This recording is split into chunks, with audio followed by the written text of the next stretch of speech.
नमस्कार दोस्तों, मैं अजीत आप सभी का स्वागत करता हूं आज की एक नई वीडियो में। तो ये वीडियो आप सभी के लिए इम्पोर्टेंट हो सकती है क्योंकि इस वीडियो में हम एक इम्पोर्टेंट टॉपिक पे डिस्कशन करने वाले हैं जो कि महत्वपूर्ण है आपके लिए। अगर आप एमपी बुलेट या मध्य प्रदेश के किसी भी जिले के निवासी हैं और मध्य प्रदेश शासन की एक इम्पोर्टेंट वेबसाइट जिसका नाम है एमपी भूलेख या हम कह सकते हैं वेब जीआईएस, अगर राजस्व डिपार्टमेंट की वेबसाइट की बात करें तो उसका जो 2.0 क्योंकि मध्य प्रदेश शासन के द्वारा अपनी हर साइट को अपडेट किया जा रहा है, उसी क्रम में मध्य प्रदेश शासन का एक महत्वपूर्ण पोर्टल एमपी भूलेख जिसे लैंड रिकॉर्ड का डिजिटलाइज दस्तावेज आप इंस्टेंट प्राप्त कर सकते थे, उसका 2.0 में अपडेट किया जा रहा है। मतलब उसकी नई यूआरएल, नई साइट, नया इंटरफेस के साथ लॉन्च किया जा रहा है। तो आज की इस वीडियो में हम उसी टॉपिक पे डिस्कशन करने वाले हैं कि कैसे, किस तरीके से, क्या-क्या चीज़ों को आप उस पोर्टल पे क्या नया अपडेट हो रहा है, कैसे डाउनलोड कर सकते हैं खसरा खतौनी। तो चलिए वीडियो को शुरुआत करते हैं। उससे पहले चैनल पे नए हैं तो चैनल को सब्सक्राइब कर लीजिएगा।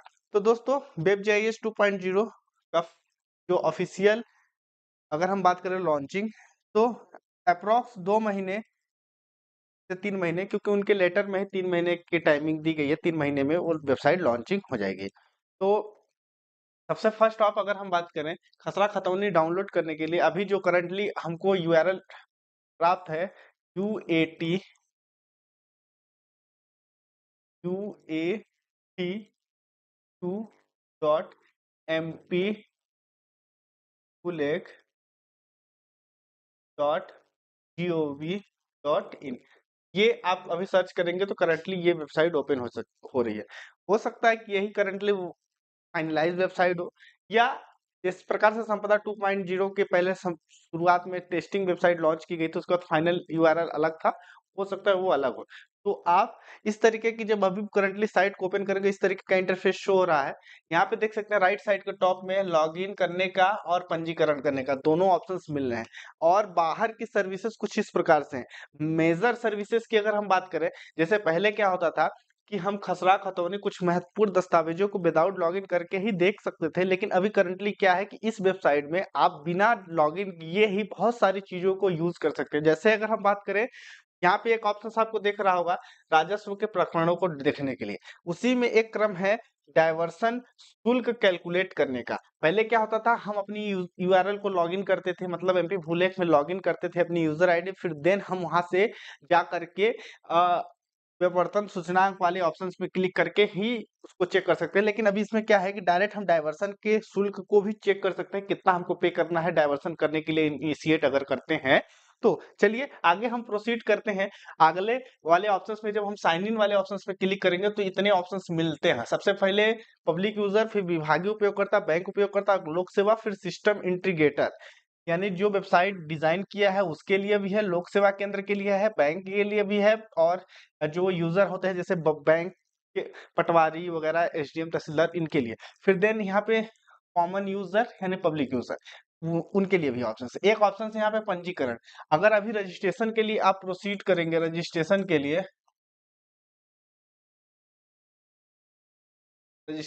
लिए प्रोसेस करेंगे तो अभी हमको ये रिडायरेक्ट करेगा एमपी भूलेख की वेबसाइट से, जहां से ही हमको रजिस्ट्रेशन करने का ऑप्शन मिलेगा। फिर नेक्स्ट अगर हम फर्दर अगले स्टेप के लिए प्रोसीड करते हैं, अगला स्टेप है अगर हम लॉगिन वाले ऑप्शंस पे क्लिक करेंगे, तो लॉगिन वाले ऑप्शंस पे क्लिक करेंगे तो हमारे पास ऑप्शंस मिलेगा क्या, नागरिक उपयोगकर्ता यानी पब्लिक यूजर। उसमें हमको अपना मोबाइल नंबर फिलअप करना होगा और पासवर्ड।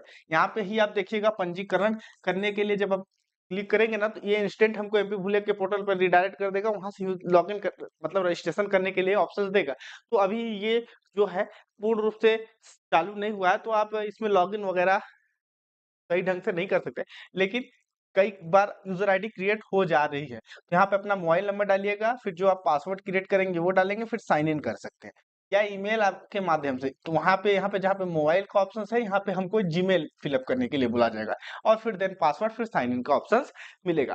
फिर नेक्स्ट अगले अगले स्टेप के लिए हम प्रोसीड करेंगे, तो अगले स्टेप में हमारा क्या होगा, जिनकी भी यूजर आईडी है उनका नाम यहाँ पे सबसे फर्स्ट ऑफ मिलेगा, और उपयोगकर्ता का टाइप में नागरिक, या जो भी डिपार्टमेंट के यूजर होंगे तो डिपार्टमेंट का नाम मिलेगा, और उनकी नाम के आगे बस पब्लिक नागरिक की जगह यहाँ पे उनका डिपार्टमेंट मिलेगा। तो यहाँ तक क्लियर होगा। फिर यहाँ पे दोस्तों सबसे फर्स्ट ऑफ सबसे पहले ही हमारा डैशबोर्ड जब ओपन होगा तो डैशबोर्ड में हमारे पास कुछ महत्वपूर्ण इंफॉर्मेशन मिलेगा।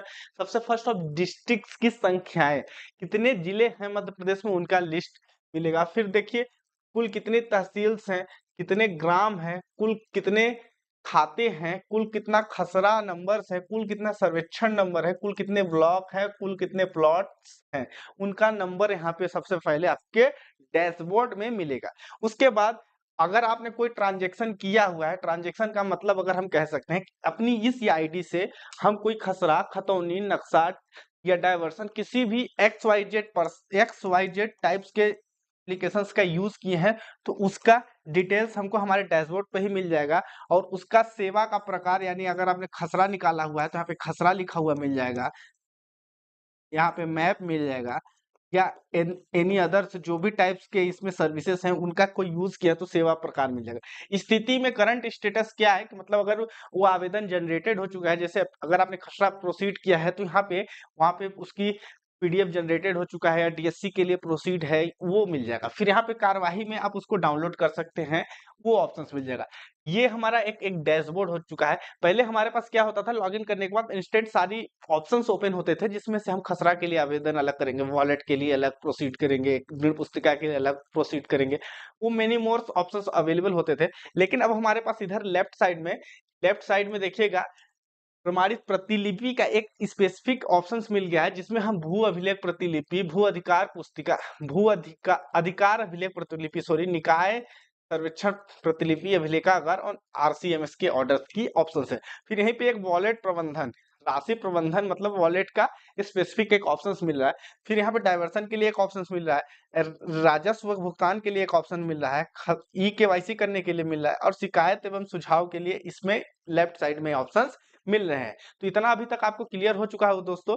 फिर नेक्स्ट अगले स्टेप के लिए हम बात करें तो जब लेफ्ट साइड के जो ऑप्शंस हैं इसमें हमारा क्या है, यहाँ प्रमाणित प्रतिलिपि का जो ऑप्शंस है इस पे अगर हम क्लिक करते हैं तो इसमें बहुत सारे ऑप्शंस मिले। इस मॉड्यूल के माध्यम से अपेक्षित शुल्क के भुगतान के पश्चात भू अभिलेख की प्रमाणित प्रतिलिपि प्राप्त की जा सकती है। हमारे सामने इस तरीके का एक ऑप्शंस मिलेगा जब हम खसरा के लिए आवेदन करने के लिए प्रोसीड करेंगे। सबसे पहले कार्य कार्य प्रवाह मतलब किस प्रकार से आप किस इसमें एप्लीकेशन को प्रोसीड कर पाएंगे, मतलब फाइनली एप्लीकेशन कंप्लीट करेंगे, फिर देन आप कैसे डाउनलोड करेंगे उसके बारे में हमको पहले एक डिटेल में इंफॉर्मेशन बताया जा रहा है। जैसे प्रारंभ, सबसे पहले आप इनिशिएट करेंगे, फिर नागरिक, फिर संपूर्ण में अब क्रम क्रम में भूमि विवरण खोजें। सबसे पहले जिस गांव की प्रॉपर्टी है उस वो गांव किस तहसील में आता है, वो तहसील किस जिले में आता है वो हम सेलेक्ट करेंगे।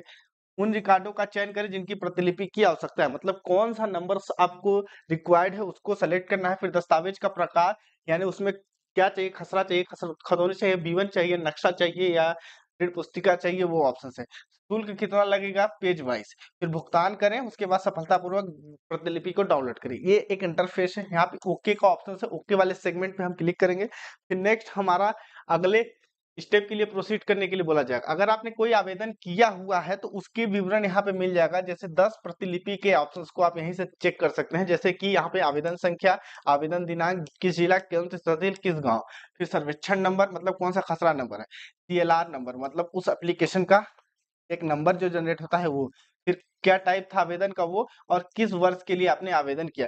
कार्यवाही में 3 डॉट मिला, इस 3 डॉट पे आप क्लिक करेंगे तो वहां पे आपको मिल जाएगा कि आपका पेमेंट हो चुका है क्या, पेमेंट की रिसिप्ट को डाउनलोड कर सकते हैं और दोस्तों उसकी कॉपी को भी डाउनलोड वहां से कर सकते हैं। इतना करने के बाद ये तो हमारा एक डैशबोर्ड हो चुका है। यहाँ पे आपको कुछ विशेष ऑप्शंस मिला है कि आवेदन दिनांक से 10 दिन तक आप फाइल को डाउनलोड कर सकते हैं। डाउनलोड की गई प्रमाणित प्रति के डेटा प्रदर्शन न होने की स्थिति में कृपया प्रतिलिपि को रीप्रिंट करें। भुगतान हेतु लंबित आवेदन एक दिवस पश्चात हटाए जाएंगे। मतलब अगर आपने कोई, देखिए एमपी बुलेट में क्या था कि आप खसरे के लिए प्रोसीड किए और अगर आप पेमेंट गेटवे तक गए और पेमेंट नहीं हो पाया तो वो आप बैक हो जाते थे, फिर से उसको आप पेमेंट के लिए प्रोसीड करते थे। लेकिन इसमें क्या है, ये एक बार ऐड टू कार्ट वाला ऑप्शन हो गया है, ऐड टू कार्ट। जिस तरीके से हमारे अभी शॉपिंग साइट्स में ऐड टू कार्ट का ऑप्शन होता था, ऐड करने के बाद मल्टीपल टाइम्स मल्टीपल ऑप्शंस हमारे पास ऑप्शंस आते थे मेनी मोर डेज तक। लेकिन इसमें क्या लिखा है साफ साफ कि एक बार आप आवेदन को प्रोसीड कर दिए तो एक दिन तक आपका एप्लीकेशन उस ऑप्शंस में रहेगा, एक दिन बाद वो हट जाएगा ऑटोमेटिक, जैसे डाइवर्सन के केस में होता है। यहाँ पे एक हमारा ऑप्शन होगा नवीन आवेदन का। यहाँ पे राइट साइड के टॉप में नवीन आवेदन करने के लिए एक ऑप्शन है। वहां से हम जब क्लिक करेंगे नवीन आवेदन करने के लिए, तो हमारे पास इस तरीके के जो ऑप्शन इधर वाले इनेबल हो जाएंगे राइट साइड के ऑप्शंस में। भूखंड आईडी, ULPIN, भूस्वामी समग्र आईडी, या जिला, तहसील, ग्राम, भूस्वामी का नाम, सर्वेक्षण क्रमांक, प्लॉट संख्या, इतना सेलेक्ट, इनमें से अगर आपके पास भूखंड आईडी है तो ये सारे ऑप्शंस ऑटोमेटिक फिलअप हो जाएंगे। अगर हम यहाँ पे फिलअप करके विवरण देखे वाले ऑप्शंस पे क्लिक करेंगे, ULPIN आईडी है तो उसको फिलअप करके सब विवरण देखे वाले ऑप्शंस पे क्लिक करेंगे तो भी वो हमारा ऑप्शन आ जाएगा। समग्र आईडी, अगर जो समग्र आईडी आप फिलअप किए वह उस समग्र आईडी से खसरे नंबर से लिंक्स हैं तो ये सारे ऑप्शंस इनेबल हो जाएंगे और यहाँ पे हम विवरण देखे वाले ऑप्शंस पे क्लिक कर सकते हैं। या फिर ये नहीं है ऊपर के तीनों ऑप्शंस तो हम जिला सेलेक्ट करेंगे, तहसील सेलेक्ट करेंगे, ग्राम सेलेक्ट करेंगे, फिर भूस्वामी के नाम से सेलेक्ट करना है कि सर्वेक्षण क्रमांक से सेलेक्ट करना है कि प्लॉट संख्या के माध्यम से सेलेक्ट करना है। ये ऑप्शंस भी हमारे पास अवेलेबल हैं, तो उनमें से कोई ऑप्शंस को सेलेक्ट करके हम प्रोसीड कर सकते हैं। जैसे ही हम प्रोसीड करेंगे ऑप्शंस को सेलेक्ट करके तो भूस्वामी का विवरण आ जाएगा।